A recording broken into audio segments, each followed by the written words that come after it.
Salut à tous. Alors aujourd'hui on va faire de l'épandage d'engrais dans le poireau. On va essayer de donner un petit coup de fouet avant la fin pour se repousser un peu. Donc là j'ai attelé le semeur à engrais, je vais acheter l'engrais chez mon négoce. Je vous fais quelques plans de vue puis après on se retrouve dans le champ. Allez, c'est parti.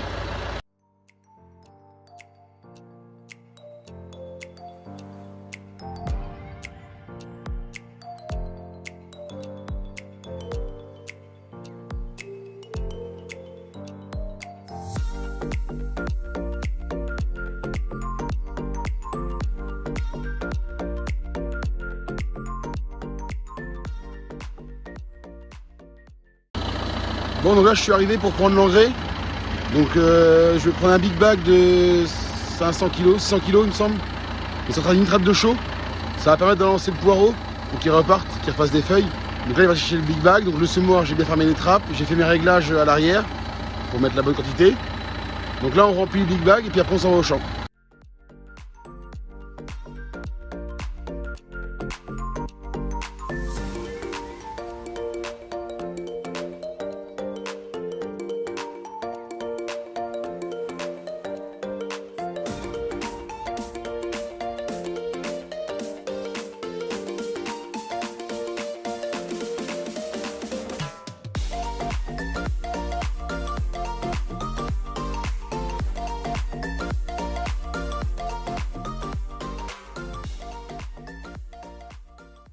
Donc ça y est, je suis arrivé dans la parcelle, pour la parcelle de poireau qui est derrière moi. Donc le but de relancer le poireau, ça va se passer en 2 étapes. La première étape, c'est de mettre de l'engrais. Ils annoncent quelques précipitations dans 2-3 jours. Donc le but, ça va faire fondre l'engrais. Donc je vous montre le poireau, puis après on va mettre l'engrais. Donc là, je suis dans le poireau. Donc on peut voir que voilà, toutes les feuilles, voilà. Durant l'hiver, ils ont pris quand même des impacts. Donc de grêle. J'ai vu qu'il y a un peu de grêle et un petit peu de rouille sur le bout des feuilles. C'est pas dramatique, ça s'en ira à l'épluchage. Mais le but c'est de leur lancer qu'ils montent un peu en feuilles et que tout ce qui était abîmé pendant l'hiver parte à l'épluchage. Donc là on a un champ qui fait à peine 1 hectare. Et puis j'en ai 2-3 autres plus loin. Donc là je commence par les champs qui sont le plus loin du négoce d'engrais. Comme ça me permet, s'il manque un petit peu, d'aller rechercher juste ce qu'il me faut. Donc là je viens d'arracher un poireau, c'est pas vilain, c'est pas trop gros, c'est très bien. Et vous voyez, à l'intérieur de la feuille, il y a un peu de rouille, et puis des coups de grêle, et puis voilà, il y a un peu de tout. Donc le but c'est de le relancer pour que ça justement, ça parte à l'épluchage.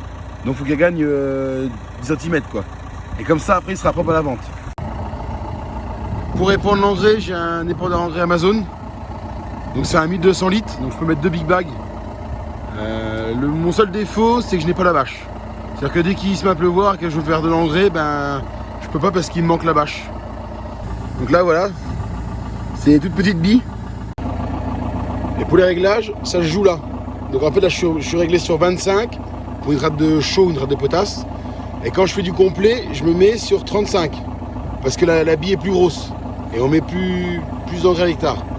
Là il faut que je mette 250 kg hectare à peu près.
Bien, donc on se retrouve 15 jours plus tard.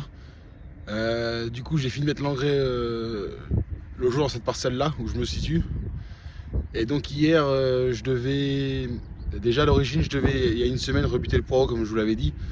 Du coup, j'ai subi les tempêtes le week-end dernier. Donc j'ai pas pu rebuter.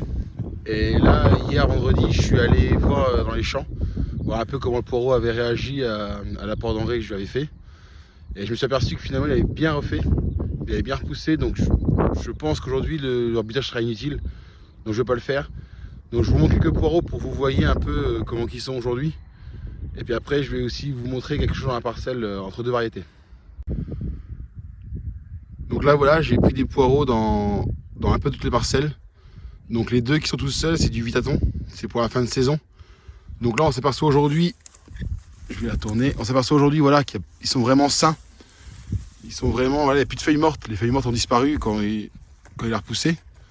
Donc là on peut s'apercevoir qu'il y a encore un peu de trips qui se promènent, voilà, tout là. Mais bon le trips, on n'arrive pas à s'en débarrasser. Donc on s'aperçoit quand même qu'il y a une belle couleur, qu'il n'est plus atteint par les maladies. Donc je vois pas aujourd'hui l'intérêt de le faire pousser plus. Et donc là aussi on a l'Oslo. Donc ça c'est l'autre variété qu'on fait en ce moment, qui est pareil, qui est assez joli aussi, hein. Il n'y a pas de souci, le blanc est assez régulier. Les feuilles pareil sont pas trop abîmées du tout, hein. On voit bien qu'il faut éplucher. On peut voir l'intérieur des feuilles. Voilà, il n'est pas abîmé, hein. Donc comme je vous disais, j'avais pas l'utilité de le retravailler maintenant. Et donc aussi pour l'activer, j'avais aussi une solution liquide. Donc, en fait, c'est un produit à base d'algues qui permet pareil de le relancer aussi pour faire encore plus de feuilles. Mais aujourd'hui, vu le poireau comment qu'il est, j'en ai pas utilité. Donc maintenant, j'ai plus qu'à le laisser tranquillement pousser jusqu'à ce que je vais l'arracher. Pour le Vitaton, ça va être au mois d'avril. Donc il a encore un mois et demi pour pousser. Un bon mois, on va dire déjà. Un bon mois, parce qu'on est fin février. Donc je vais le laisser pousser tranquillement et normalement on ne devrait pas avoir du poireau trop vilain et surtout il ne sera pas trop gros. Parce qu'il faut trouver l'équilibre entre du poireau de calibre moyen et calibre gros. S'il y en a trop de gros comme j'ai en ce moment dans d'autres parcelles où je suis, eh ben, ça ne nous aide pas à vendre le poireau. Parce qu'évidemment nous on cherche du calibre moyen. Comme ceux que je vous ai présenté tout à l'heure. Donc là je vais vous montrer le champ parce qu'il y a deux variétés, donc l'Oslo et le Vitaton, pour vous montrer un peu la qualité du poireau. Donc là je me trouve vraiment à la limite. Donc Vitaton à gauche et Oslo à droite. Donc on peut voir quand même que c'est pas du tout la même couleur. Et le Vitaton du coup, on va essayer carrément dedans et on va voir la différence. Et donc on va voir la différence entre un Oslo, ici. Donc là bon il y a un peu de feuilles mortes mais c'est vraiment pas méchant. Et un Vitaton qui est à côté. Là voilà, on peut voir ici quand même beaucoup plus de feuilles mortes. Donc ça partira à l'épluchage évidemment. Donc il y aura un peu plus de boulot comme je vous le disais. Mais dans l'ensemble, voilà, le champ fait 1 hectare. Donc tout ça c'est l'Oslo qui se trouve ici. Et je vous disais aussi au niveau du poireau, la taille du poireau. Hop. J'ai essayé de vous montrer. Voilà. Je prends le tracteur, c'était un peu plus large. Voilà, on peut voir que les poireaux sont pas gros du tout. Ah, voilà, vous voyez il y a quelques feuilles mortes, ça c'est dans l'Oslo. Voilà, après on peut voir que y a un petit point de mildiou. Bon, alors cette année ça a été le mildiou, ça nous fait enlever des feuilles mortes. Les feuilles mortes et puis on enlèvera la feuille de mildiou. Et après voilà, on a un poireau qui est sain. Donc la feuille du bout est abîmée, mais il faut savoir que le poireau va se découper peut-être par là. Donc évidemment toutes les feuilles mortes vont s'enlever. Et donc c'est ce qui fait qu'on a un poireau après qui est quand même assez sain au niveau de la vente.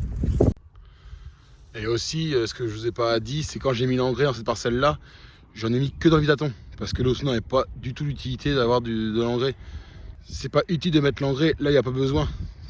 C'est pas le but de rechercher. Là l'Oslo il est largement vendable sans mettre d'engrais, il est assez gros. Pas trop gros non plus, mais il est assez gros pour avoir un minimum de rendement, une bonne qualité de vente. Donc c'était pas utile pour moi d'en mettre. Donc du coup j'ai fait que la partie Vitaton qui sera vendue plus tard. Parce que l'Oslo, là maintenant d'ici 15 jours à peine je suis dedans. J'arrache la partie Oslo, donc ça va laisser encore 2 semaines de plus au Vitaton qui a eu de l'engrais, de pousser, de repousser encore avant que je l'arrache. Donc il va refaire un peu de feuilles, ce qui va lui permettre d'être encore mieux à éplucher.